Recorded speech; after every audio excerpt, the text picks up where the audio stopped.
और हवाला प्रकरण और विधायकों के खरीद फरोख्त पर कांग्रेस विधायक अनूप सिंह ने कहा है कि एक बड़ी साजिश नाकाम हुई है और कुछ बड़े चेहरे भागने में सफल हुए हैं। बीजेपी के आरोपों पर कांग्रेस विधायक ने कहा है कि जब चाय बेचने वाला पीएम बन सकता है तो सब्जी बेचने वाला सरकार गिराने की साजिश क्यों नहीं रच सकता। के गिरफ्त में आने के बाद से झारखंड की सियासत पूरी तरह से गर्मा चुकी है। जिस तरह से बातें उभर कर सामने आई है कि झारखंड की सरकार को अस्थिर करने के लिए महाराष्ट्र से लेकर रांची तक एक साजिश रची गई थी और 22 तारीख को इसी साजिश के खिलाफ एक शिकायत बेरमो से कांग्रेस विधायक अनूप सिंह ने किया था। क्या है पूरा मामला, इस मामले पे हम बात करेंगे। झारखंड से बेरमो विधानसभा सीट से कांग्रेस विधायक अनूप सिंह से। अनूप जी, 22 तारीख को आपने एक शिकायत की, उस शिकायत के बाद जांच होता है और जांच के बाद ये तमाम चीज़ें उभर कर सामने आती है कि एक षड्यंत्र झारखंड में रचा जा रहा था सरकार को अस्थिर करने के लिए। बात यहाँ तक है कि कांग्रेस के विधायकों के खरीद फरोख्त तक की तैयारी की जा चुकी थी। देखिए, शिकायत तो मैंने दर्ज कराई है और आपके ही न्यूज़ चैनल से एफआईआर कॉपी भी जनता के बीच में रखा गया है। जो चीज़ एफआईआर में है मैं आज भी उस पर स्टैंड हूँ और जानकारी के तथ्य पर जाते हुए झारखंड पुलिस ने कार्रवाई की है। अब झारखंड पुलिस ने कार्रवाई की है तो निश्चित तौर पर सीजीएम कोर्ट में उन्होंने कुछ सबूत भी पेश किए होंगे, तभी सीजीएम के द्वारा उनका चालान भी हुआ है, जेल में उनको 14 दिन के रिमांड पे भेजा गया। आने वाले समय में जैसा जैसा जानकारी झारखंड पुलिस को मिलेगा, ज़रूरत पड़ने पर वो पीसी करेंगे। अभी फिलहाल हमें जितनी जानकारी थी हमने एफआईआर के माध्यम से उनको दे दी है। अनूप जी, आखिर इस तरह का षड्यंत्र आप लोगों को क्यों महसूस हो और आपको कहां से ऐसा लगा कि कांग्रेस को यहां पर बदनाम करने की कोशिश भी की जा सकती, जिसके बाद आपने सामने आकर तमाम चीज़ों पर पहल की?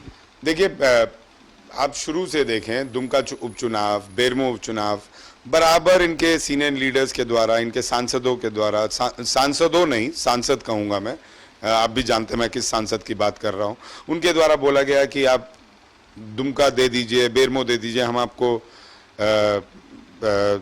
भाजपा की सरकार दे देंगे, बाबूलाल जी मुख्यमंत्री रहेंगे। तो 2 सीट अगर इनको दे भी दिया जाता तो क्या 2 सीट पर ये सरकार बना लेते? तो निश्चित तौर पर उस टाइम में भी जोड़ तोड़ की साजिश रची जा रही थी। मधुपुर में भी उन्होंने यही बोला कि जिस दिन काउंटिंग होगा उस दिन हम भाजपा की सरकार झारखंड में बना लेंगे। तो क्या 1 सीट जीतने पे भी ये सरकार बना सकते थे? तो कहीं ना कहीं ये तोड़ने और खरीदने की राजनीति पे काम कर रहे थे। जब बीजेपी वाले दिल्ली जाते थे तब उन पे कोई नहीं बोलता था। पिछले सरकार में सरजू राय जी का बयान बीजेपी में रहते हुए किसी ने नहीं सुना। आज उसी का परिणाम है कि सरजू राय जी बीजेपी से अलग गए और राज्य के पूर्व मुख्यमंत्री को उन्होंने हराया। कम से कम हमारा परिवार इतना एकजुट परिवार तो है कांग्रेस परिवार की, हमारे ऊपर कुछ भी तकलीफ आती है तो हम उसे दिल्ली दरबार में और अपने गार्जियन आदरणीय आरपीएन सिंह जी को रखते हैं। राज्य में कहीं ना कहीं राज्य की जनता को ठगने के लिए आएगा और राज्य में एक ऐसी सिचुएशन को पैदा करने आएगा कि जिससे बीजेपी को फायदा हो या फिर वापस सरकार चुनाव में जाए, जैसा कि हमने मध्य प्रदेश में देखा है।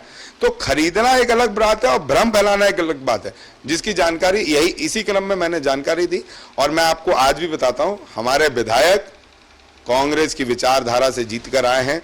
हेमंत सोरेन जी पे विश्वास रखते हुए उनके नेतृत्व में उन्होंने चुनाव लड़ा है और आगे भी हेमंत सोरेन जी के साथ डट कर खड़े हुए हैं। झारखंड में हेमंत सोरेन जी के नेतृत्व में, आरपीएन जी सिंह जी के आशीर्वाद से, उनके गार्जियनशिप में, रामेश्वर राव जी के साथ, आलमगीर आलम जी के साथ हम कंधे से कंधा मिला के खड़े और आगे भी खड़े रहेंगे। ये थे कांग्रेस विधायक अनूप सिंह, जिन्होंने स्पष्ट तौर पर कहा कि कांग्रेस के सभी विधायक इंटैक्ट हैं और जहां तक जो बातें उभर कर सामने आई है तो बीजेपी को धैर्य रखना चाहिए, सारी चीजें बहुत जल्द स्पष्ट होगी। सहयोगी उमेश के साथ विपिन उपाध्याय, न्यूज़ 11 रांची।